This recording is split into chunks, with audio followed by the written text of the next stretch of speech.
An elephant stumbles out of the dying light, thin and trembling, metal wire buried deep into his neck, his legs folding beneath him as villagers watch in silence, not with fear, but with a strange aching they cannot name. While far away, a woman bolts, upright in the fading hush of evening, her breath caught in her chest before the phone even rings. Because something has shifted, something in the air or the earth or the space between dreams, and though it has been years since she last saw him, since the gunshots, the night, the vanishing, she feels it in her bones like a name remembered without sound, a pulse from a time that never truly ended, a connection frayed by violence but never severed, and as she runs toward the unknown with grief, sharpening into hope, a great silence begins to crack open, not with words, but with the unbearable truth of recognition waiting just beyond the edge of what should have been forgotten. Every morning she woke at the same hour just before the sun crested the trees, her hands moving without thought, lighting the stove, boiling the same tea she used to share with no one, now sitting on the wooden steps outside her cabin, watching the mist curl through the branches and listening to the quiet like it might one day speak back. Sometimes she would pause mid-motion, a mug in her hand, a spoon stilled, and stare into the forest as if waiting for a sound. She couldn't name a low rumble, a breaking branch that never came around her. Others laughed, worked, shouted, lived, and she did too. In the way people do when grief has settled into the bones, like dust easy to ignore but impossible to clean. Fully, her cabin still held the old photographs tucked away, not because she forgot, but because remembering too, sharply, was dangerous. She still walked the old paths in the sanctuary where the leaves knew her footsteps, and the wind still touched her like a memory. She didn't speak of him, not anymore.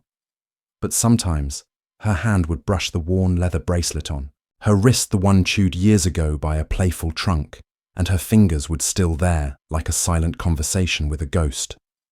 She pretended she had moved on, but some nights she dreamt of heavy footsteps trailing her, of warmth pressed against her, side of eyes that watched her with the kind of knowing no human could mimic. And when she woke, it was with her hand stretched out to the space beside her, as if someone had just been there and vanished again. The night it happened, the air had been thick, with heat and stillness, the kind that makes the forest hold its breath. And when the first shot cracked through the dark, it didn't sound real. More like the breaking of something sacred, something final. She ran, before she understood what she was running, toward her feet, bare, her heart thrashing, and in the chaos that followed, shapes moved, shadows screamed.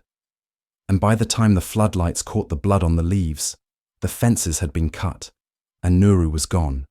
She called his name again and again, her voice slicing through the trees, but there was no reply. Only broken branches and the deep echo of something lost, something pulled away by force that left no tracks. Just absence, and from that night forward the world changed. She moved like someone, hollow, her laughter a ghost. Her work mechanical, the part of her that once bloomed in sunlight and in the warm press of a young elephant's body, now closed like a fist. She no longer reached for the morning, she endured it, ate in silence, spoke less, walked the sanctuary trails alone.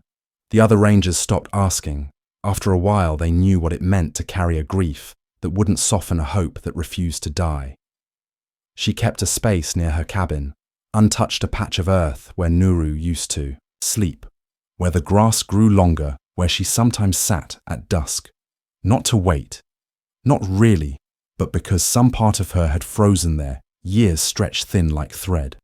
But she never left, never could, because somewhere in the hush between wind and memory, she still listened for the sound of him returning. Let me pause here for a moment and ask you, where are you listening from right now? Have you ever had someone, maybe even an animal, remember you after years apart? That kind of quiet recognition that hits deeper than words. If this story touches something in you, take a second to share your experience in the comments. And don't forget to follow, because there's so much more ahead, and some stories are meant to be felt together.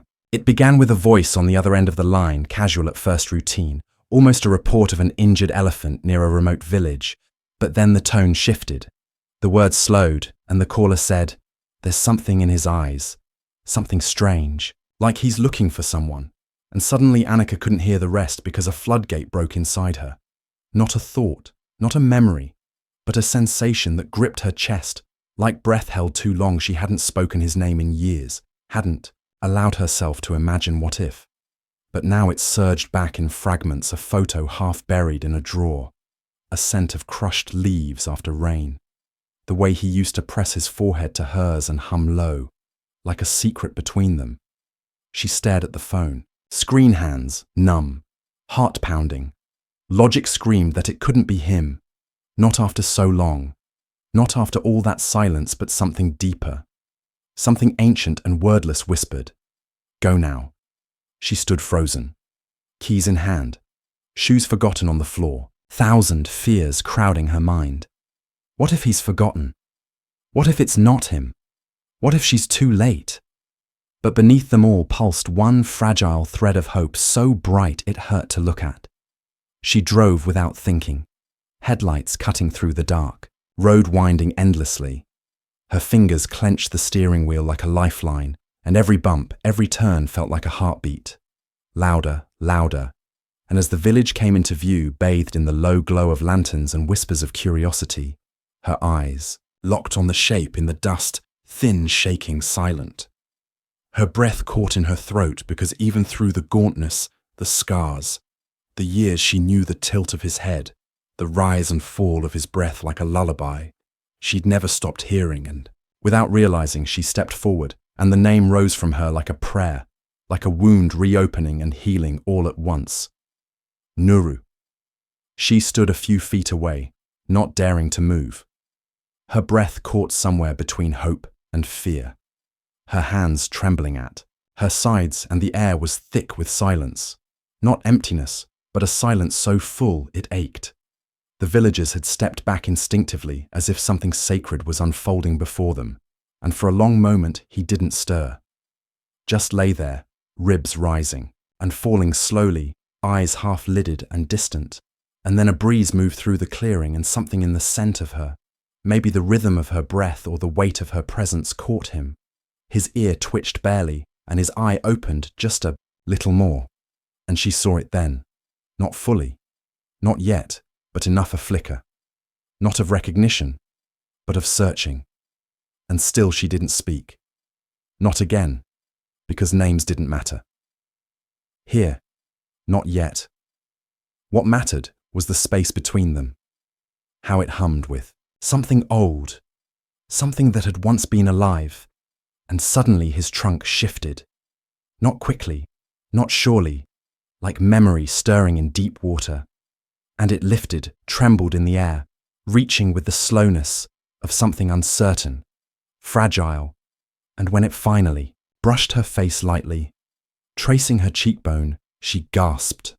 Not from pain or surprise, but because it felt exactly the same pressure, the same warmth, the same quiet knowing. It was like years collapsed in that single touch, and she sank to her knees without thinking, her forehead against his skin, her tears soaking into the dust and hide. And in that closeness, in the absence of words, everything rushed back. The river, the games, the soft rumble he used to make when he was content, and in his own way he made it again, now low and broken. But there, the sound of home, of memory, not remembered, but felt. And he leaned into her, not with strength, but with surrender. And she held him with everything she had. No one around them moved. No one dared. Because something had clicked into place. Something that didn't need permission or explanation. Just two hearts that had never really stopped listening for each other. In the soft hush of early mornings, they began again, not with grand gestures, but with quiet, things, slow steps, shared silence, a glance that lingered just a second longer than before. The wounds on his body were healing. But it was the way he looked at her that showed the deeper change, how he followed her without needing to be led, how his trunk would brush lightly against her back, as if reminding himself she was real. She was here, She was his again. She began to speak to him, not carefully, not as one speaks to a stranger, but with the rhythm of old songs, with stories they both once knew. Sometimes he would pause mid-step ears, tilting toward her, catching a word, a name, a moment, that lit something behind his eyes.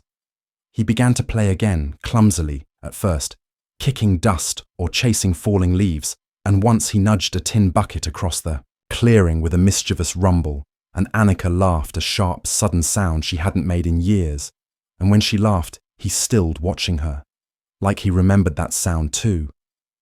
At night, he rested by her tent, his great head just beside the flap, as if guarding, as if listening, and she would fall asleep to the warmth of his breath and the soft groan of his dreaming trunk.